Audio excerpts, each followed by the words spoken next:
please consider hitting subscribe button to support my channel and follow me on Instagram. Hey, what's up, guys? In this video, I'm going to talk about some of the important life lessons that we can learn by seeing a sport or playing a sport. So there's a lot of things to learn from being associated with a sport. So let's check it out in the next part of the video. Like sport by definition, right? When we just say sport, we automatically associate terms like teamwork, hard work, focus, intelligence, dedication, winning, losing, coming back. So all of these terms are directly or immediately associated with respect to a player, a team, or a spectator. For example, we know that whenever a sport is played, there is gonna be a winner and a loser, be it a team or an individual player. And we know for a fact that some or the other thing would happen by the end of a sport. And that's the beauty of sport. So whenever we are considering any sport, we readily accept that there would be a result. Whether we like it or not, there would be an ultimate result. Our life starts when we are born, and we tend to see world in a mature way from that point till death. So a sport is just a stripped down version of the entire life. So being associated with a sport, we tend to experience all of these emotions by just watching or playing as a player or just supporting as a supporter. And by this, it's the same philosophy that could be applied to our own self while leading our own life. So we'll have our own failures, we'll have our own high times where we are doing absolutely fine. We'll have, times where we are not doing that well, or situations are not that bad. It's a normal situation. We might get injured sometimes. That might take off some progression in our own career, be it with respect to any of the career that we want. It's just so similar to a sport that we can learn from with that 90 minutes or some of the overs that are played in the sport. So each of us are playing our own game. It might be with respect to our own self or with respect to our environment that we are in. So we are just playing our own game in silos, and we think that we have a lot of time, so that we tend to not focus that much on hard work, determination or anything. We tend to take it slowly because we think that we have ample lot of time for life. Whereas you tend to see that state or willing to win in a sport game or any of the sport is because it's stipulated for a particular time. It gets over after a day or like a couple of hours. So they have to win within that particular period of time. Whereas when compared to our own life, we tend to think that, we have 10, 20, 40, 60 years down the line, we can easily make it. Whereas our time is also ticking day by day and minutes by minutes. Now the term winning and losing has different meanings in sport context as well as in life's context. It is very much subjective and debatable. So for a simple sport or a game, winning is just winning a game. Who scores more runs or goals, they'll just win. But when you tend to see it in a subjective way, for example, a team which performs so well, exceptionally well, but just loses in last couple of minutes or last couple of overs.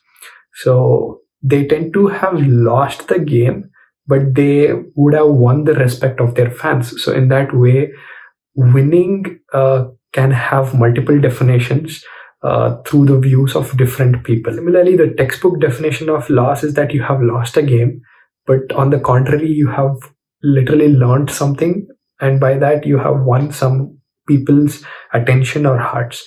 So these two terms, winning and losing, are very much subjective, and which will actually pave way to improve ourselves or the team's performance in the upcoming games. Now, there is a classic example with respect to a sport and our life situation. So let's consider a team or an individual sportsman who have built their reputation so well that they're very well recognized in their respective field or a sport. They have made very good name or won a lot of championships. Similarly, on the contrary, for life, when considering a person, let's say that person has made a very good name and has made a lot of wealth and is like the most famous person or a celebrity. So they have their own benefits, they have their own history and stats when seen on the paper. But when a team they are going to play their next sport, the score is always zero. They have to start scoring from zero, and they have to close the game by having the highest score and beating the other team. Similarly, whenever this person wants to venture out any new thing, he has to perform it, execute it, and really win it.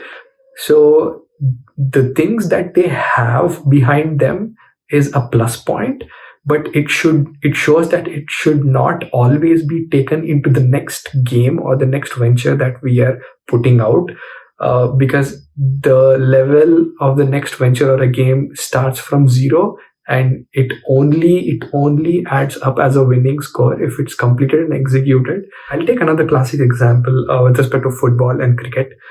In football, there can be many types of fouls, right? A player can foul a person, he can be shown a yellow card or a red card. A goal can be scored, and the goal scorer can be offside. So there are all types of fouls that can happen on a football pitch. And whenever the referee thinks that a foul is committed, and with respect to the current age technology, we always have an option in that 90 minutes of a game to keep reviewing that particular foul and take as much as time and revert it, right?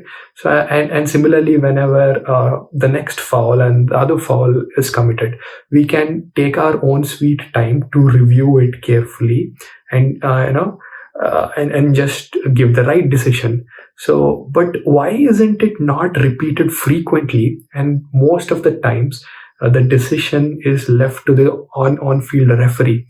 So it's not taken every time to the computer center to review that decision, right? Only some of the important things are taken out, and they are reviewed by the fourth umpire or anybody. And similarly in cricket, so the leg before wicket, the LBW, a form of getting a batsman out, was all completely dependent on the umpire or the on-field umpire. Now they have introduced a chance to review umpire's decision as well, but it's also limited to certain amount. I think there are 3 reviews in each innings. But why not have like 10 or multiple reviews for all the fouls or all the things that occur on the pitch? The important concept, what I think with respect to all of these behaviors, is that if there is a mistake, we should look into it, judge it as soon as possible, and move on to complete our goal. So if we are stuck at any particular particular situation, we should not waste a lot of time at a particular point, so that we tend to miss our goal. So this is a classic example of just reviewing that decision and thinking the best at that particular time, whether it's a really foul or not, and just moving away, moving on forward to reach and concentrate on the next part of the game. And as you can see, the players on the pitch, they complain at that particular point, but in the next moment or so, they are fully focused on the next part of the game, like what is happening on the pitch. So this concept, it happens to everyone, right?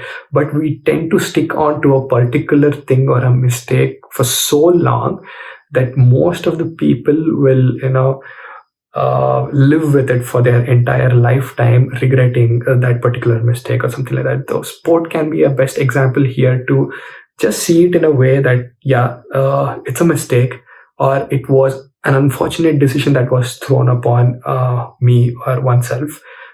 So that happened, and let's move on to continue with our own life. Now, discipline is also one other word that is very much true and attached to sports, and it's also synonymous to sportsmanship. Uh, the word sportsmanship has so much positivity in it.